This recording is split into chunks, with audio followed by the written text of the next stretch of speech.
Vous avez fait un choix noble de choisir la radio communautaire Mandela pour vous informer, madame, messieurs. Bienvenue à cette grande édition du journal, mais avant tout, les sommaires. Des hommes porteurs d'armes à feu non encore identifiés ont été attaqués dans la nuit du samedi au dimanche 22 décembre 2024. Les carrés miniers de Brazzaville, situés à groupement Bafouambaya en territoire de Mambasa, à suivre les détails dans ces radiojournaux. Mandela FM. Une nouvelle attaque attribuée aux éléments de la milice Kodeko a été signalée le dimanche 22 décembre et en cours sur les tronçons Perunda Dala, plus précisément dans les territoires de Djoukou. Vous souvrez les détails dans ces radiojournaux. Mandela FM. Des titres font la une de ces journaux. La mise en onde des gens Sirumbata, la prise des sons, la réalisation de Cécilie Maillot Tibert, un journal présenté par Victor Luela. Excellentes conditions d'écoute à toutes et à tous.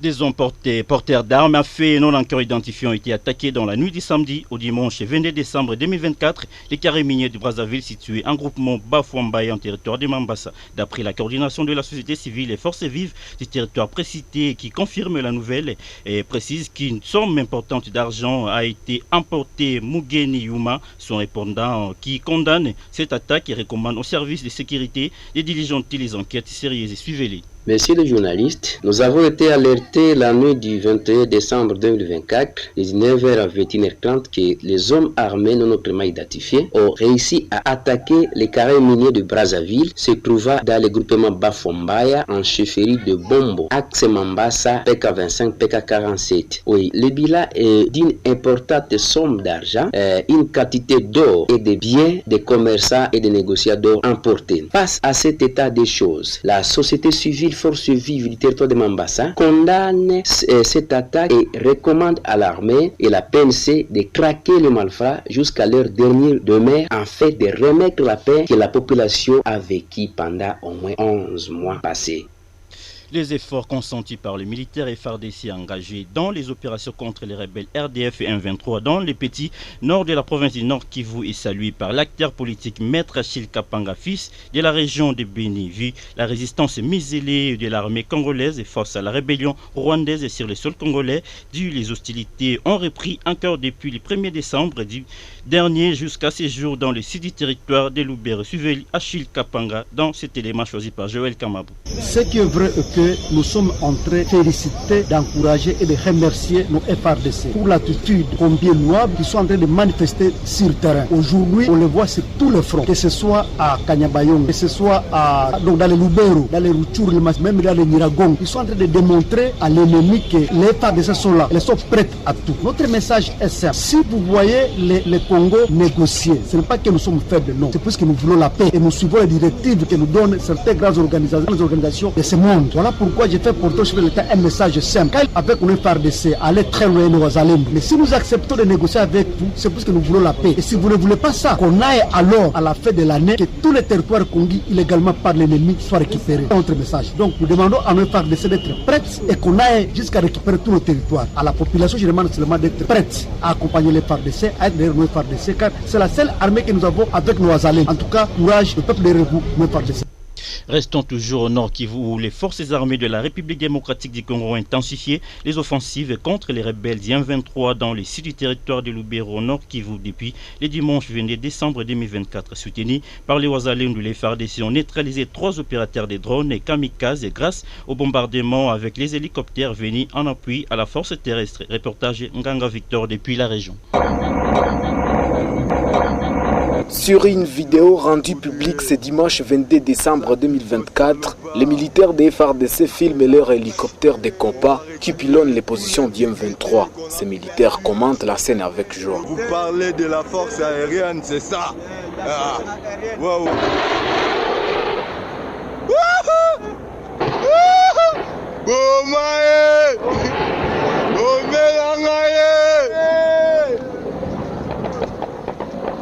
D'après nos sources, ce dimanche, les forces armées de la République démocratique du Congo, appuyées par les Ouazalendo, ont intensifié leurs actions contre les M23 soutenus par les Rwandais dans le sud du territoire de Lubero. Ces sources ajoutent même que l'unité spéciale des FARDC a réussi à neutraliser 3 opérateurs de drones kamikazes utilisés par les rebelles. Cela porterait coup dur au dispositif technologique du M23. Des hélicoptères de guerre d'alerte sur les lignes de front étaient en appui aux troupes des FARDC et des Wazalendo au sol pour les offensives contre les positions des rebelles, permettant ainsi de repousser les attaques.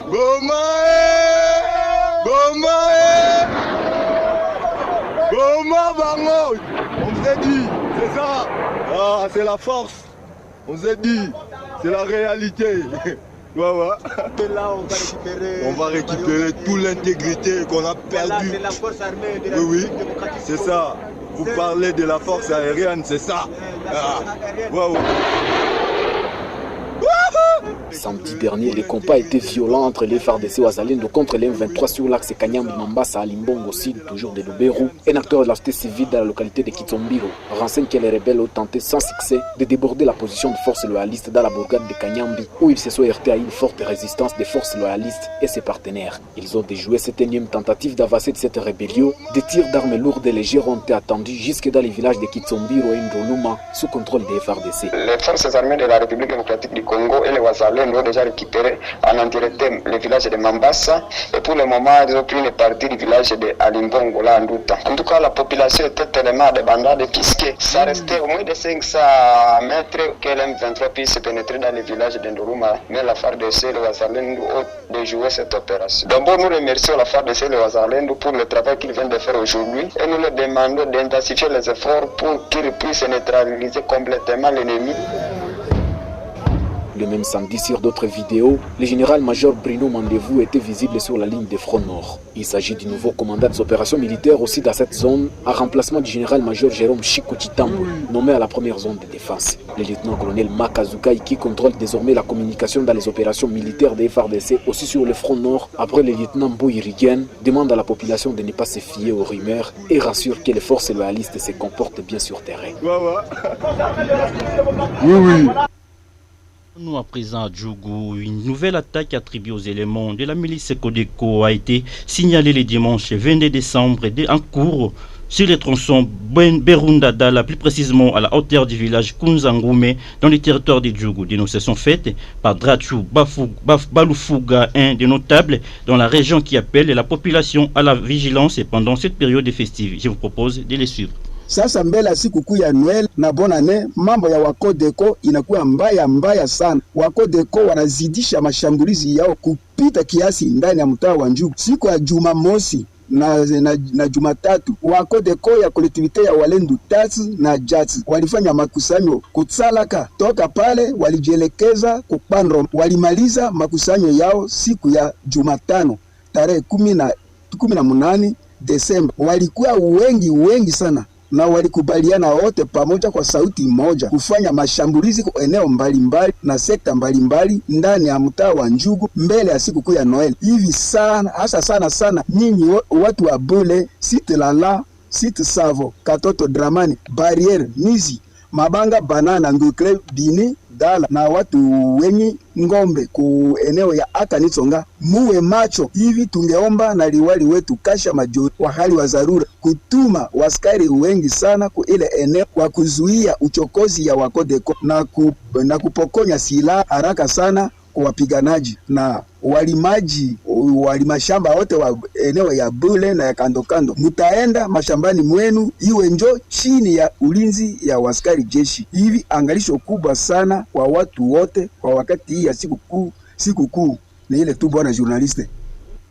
Les agriculteurs réunis au sein de l'UAPECO Béni saluent la réduction sensible des cas de vol et de cacao depuis des semaines dans la région de Béni. Son président Nestor Mbassianiria indique que c'est suite à l'implication des autorités dans l'application de la mesure du gouverneur militaire du Nord Kivu interdisant la vente ou l'achat de cacao frais. Il est dans ses propos. Vole ya cacao inapunguka kufuatana na arete ya gouverneur ya kukataza ansha ya cacao ya mbichi. Tangu 3 semaines ba agriculteurs banaanza kupata kakao ya kukomala ndani ya mashamba zao. Niveau ya este ya komine Rwenzori paka Mavivi, ile kazi ya kukataza kununua kakao ya mai iendelee kusudi wakulima waendelee kufaidika ndani ya mashamba zao. Kila chaka bwizi inakuwa sana hivi, ilikuwa nini yenye ileta bwizi ndani ya mashamba? Ni wa acheteur kununua kakao ya mubichi, ndili sababisha kakao ikuwe napotea ndani ya mashamba. Tangu Jumatatu wakati wanakataza kununua kakao ya mubichi, wakulima wanaendelea kupata kakao bila matatizo. De quelle manière njuna banaibaka? Tuna banaingia ndani ya shamba banatatiza bato manamna.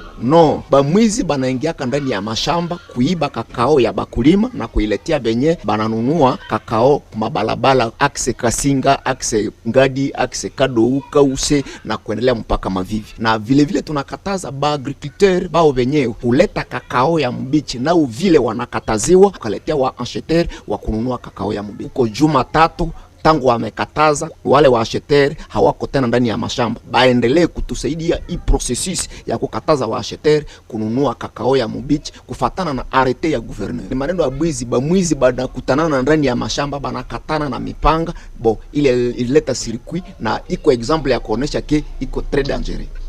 Parlons politique dans ce radio-journal et des réactions s'enregistrent dans la communauté après la récente restriction de l'armée congolaise par le chef de l'État Félix Antoine Tshisekedi pour la société civile du Congo. Coordination de Béni contactée par le dimanche 22 décembre. Plusieurs défis attendent Gilles Banza, nouveau chef d'état-major de l'armée congolaise, et parmi lesquels les renforcements de la cohésion au sein de l'armée ainsi que des capacités de restaurer la paix dans la partie orientale de la RDC. Junior Mbakouli Rai et au micro de Faradja Kato depuis la ville de Beni. Nous remercions son Excellence président de la République pour la nomination du nouveau chef d'état-major. Vous savez que les nouveaux chefs d'état-major héritent de plusieurs problèmes dans les secteurs sécuritaires, particulièrement la crise d'insécurité dans l'est de la République démocratique du Congo qui est orchestrée par l'agression rwandaise. Et ces défis sont notamment aussi les renforcements de la cohésion au sein de l'armée ainsi que ses capacités à restaurer l'autorité de l'État. Pour nous, la société civile du Congo,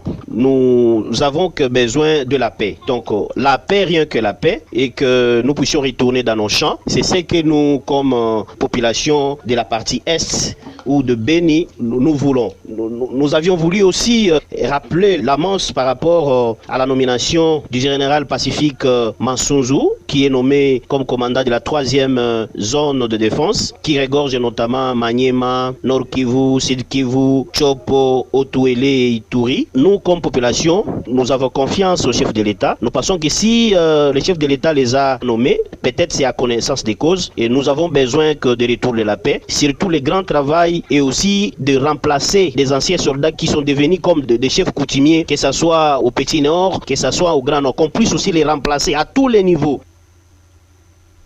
Terminons cette édition du journal par cette nouvelle. Les ponts Embo jetés sur la dite rivière s'est effondré en début de l'après-midi du vendredi 20 décembre dernier. Les non-respect des tonnages de véhicules seraient à la base de cet incident, a confirmé Yuma Imourani, coordonnateur de la société civile et forces vives de Mambasa. Cet ouvrage est situé sur les tronçons routiers Nyanya-Wamba, reliant les provinces de l'Ituri et Otuele, plonge ainsi plusieurs usagers à d'énormes défis. Yuma Imourani en parle ici.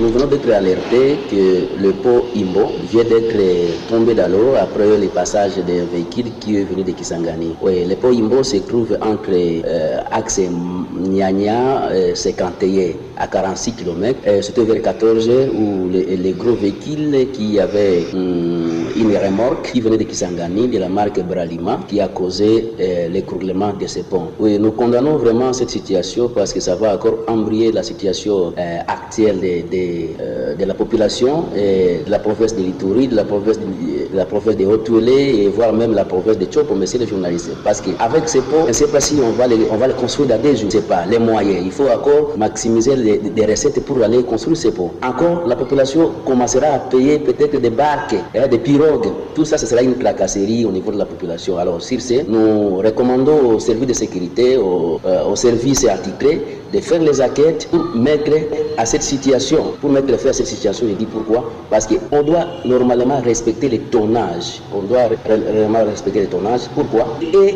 le rôle de service de Trascom devant les différents ports. Nous avons par exemple les ports Ituri ici, pour l'axe Mambasa, Beni, il y a les services de Crascom. Partout il y a les services de Crascom. Leur rôle c'est quoi? Est-ce que ce n'est pas pour contrôler les tonnages ou bien pour percevoir seulement l'argent? Nous condamnons vraiment ça parce que ça va encore tracasser la population. Nous demandons aux autorités provinciales de faire les enquêtes et aussi de nous venir en aide, nos populations qui sont vraiment des innocents. Merci.